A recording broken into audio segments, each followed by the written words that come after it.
Willie MacRae was a Scottish naval officer, lawyer, orator, politician and anti-nuclear campaigner. In the Second World War he served in the British Army and then the Royal Indian Navy. He supported the Indian independence movement and for much of his life was active in the Scottish National Party. MacRae is remembered for his mysterious death, in which his car crashed in a remote part of the Scottish Highlands and he was shot in the head with a revolver. The official verdict was undetermined. Life. MacRae was born in Carron, Falkirk, where his father was an electrician. MacRae edited a local newspaper in Grangemouth at the same time as reading history at the University of Glasgow, from which he gained a first-class degree. In the Second World War he was commissioned into the 4th Highlanders but transferred to the Royal Indian Navy, in which he became a lieutenant commander and aide-de-camp to Admiral Lord Mountbatten. He supported the Indian independence movement. After the war MacRae returned to the University of Glasgow and graduated again, this time in law. He authored the Maritime Law of Israel and was an emeritus professor of the University of Haifa. After his death a forest of 3,000 trees was planted in Israel in his memory. MacRae became a solicitor and an SNP activist. In the 1979 general election he stood for Parliament as the SNP candidate for Ross and Cromarty, where he narrowly lost to the Conservative Hamish Gray. In the same year he contested the SNP leadership, coming third in a three-way contest with 52 votes to Stephen Maxwell's 117 votes and winner Gordon Wilson's 530 votes. Early in the 1980s MacRae masterminded a campaign to stop the disposal of nuclear waste in the Mulwachar area of the Galloway Hills. Death. On April 5, 1985 MacRae left his Glasgow flat at 18:30 to spend the weekend at his cottage near Dorney, Ross Shire. He was not seen again until the next morning around 10:00, when two Australian tourists saw his maroon Volvo saloon car on a mirror short distance from the junction of the A887 and A87 roads Bunloin, Glenmoriston, Inverness Shire. The car was straddling a burn about 90 feet from the road. The tourists flagged down the next car to pass, whose driver turned out to be a doctor, Dorothy Messer, accompanied by her fiancé copyright as well as David Coates, an SNP Dundee councillor who knew MacRae. It was discovered that MacRae was in the car. His hands were folded on his lap, his head was slumped on his right shoulder, and there was a considerable amount of blood on his temple. He was not wearing a seatbelt. Another car was sent to call the emergency services. Dr. Messer examined MacRae and found that he was still alive and breathing. She noted that one of his pupils was dilated, indicating the possibility of brain damage, and estimated that he had been in that state for 10 hours. MacRae was removed by ambulance to Raigmore Hospital, Inverness, accompanied by Dr. Messer. After admission it was decided to transfer him to Aberdeen Royal Infirmary. At Aberdeen it was realised that the incident was more than a road accident.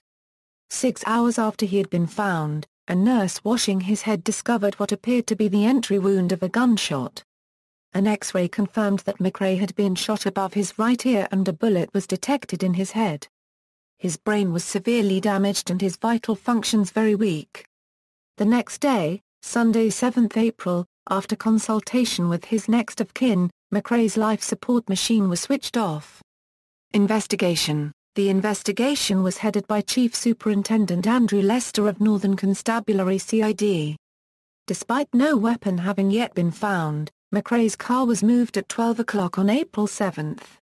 It later transpired that the police had kept no record of the precise location where the car had been found, and the position stated by them was later found to be 1 mile in error, and was corrected by a witness who had been present at the scene.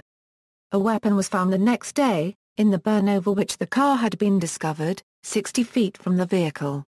It was a Smith & Wesson .45 caliber revolver which had been fired twice.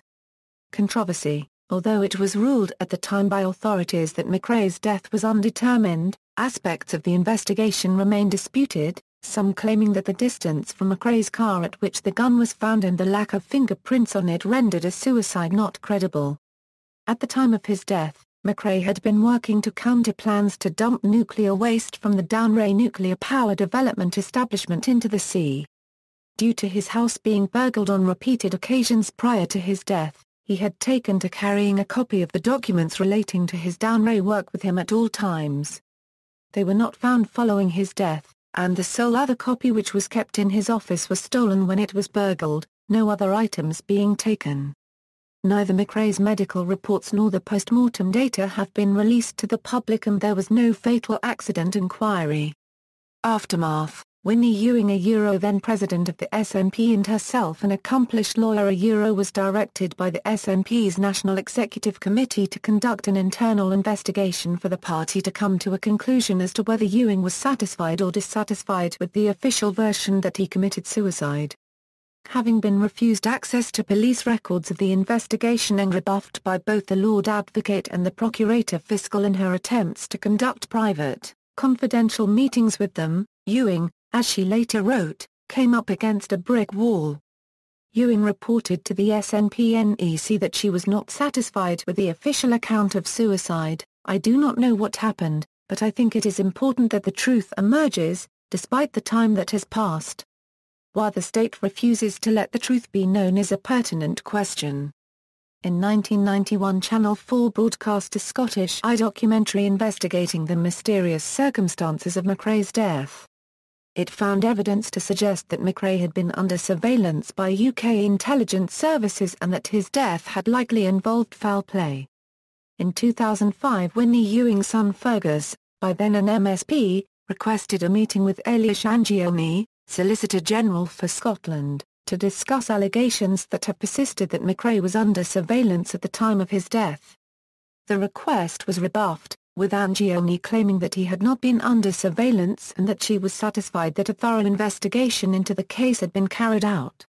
In July 2006, a retired police officer, Ian Fraser, who was working as a private investigator at the time of MacRae's death, claimed that he had been anonymously employed to keep MacRae under surveillance only weeks before he died. In November 2006, an episode of the Scottish television show Unsolved examined the circumstances of MacRae's death.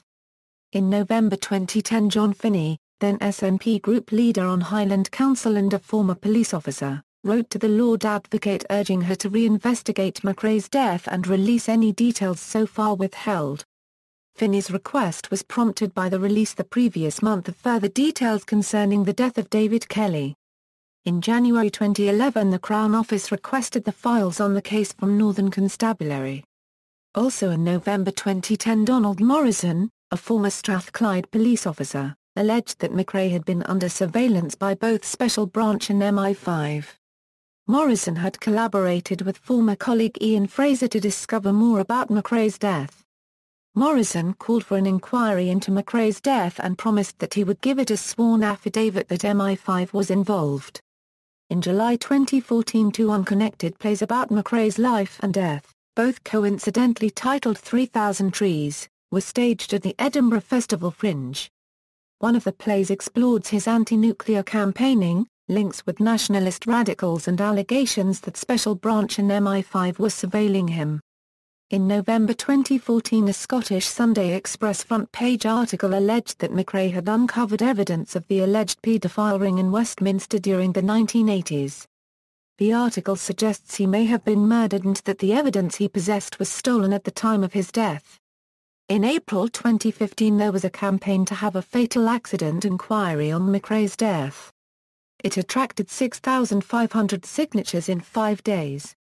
On the Easter weekend of April 2015, the 30th anniversary of MacRae's death, the Scotland on Sunday ran a story claiming that MacRae's Volvo was moved back to the crash site by Northern Constabulary in an attempt to hide that the car had been moved before the bullet had been found, accounting for the discrepancies relating to the gun's distance from the car. On the same day, one of the journalists involved started crowdfunding for a book on the case titled 30 Years of Silence. References. External links: Death of William MacRae at the Wayback Machine, official Northern Constabulary files and photographs, Channel 4. Who killed Willie MacRae? YouTube. Call for new probe of SNP activist Willie MacRae's death. BBC. November 1, 2010.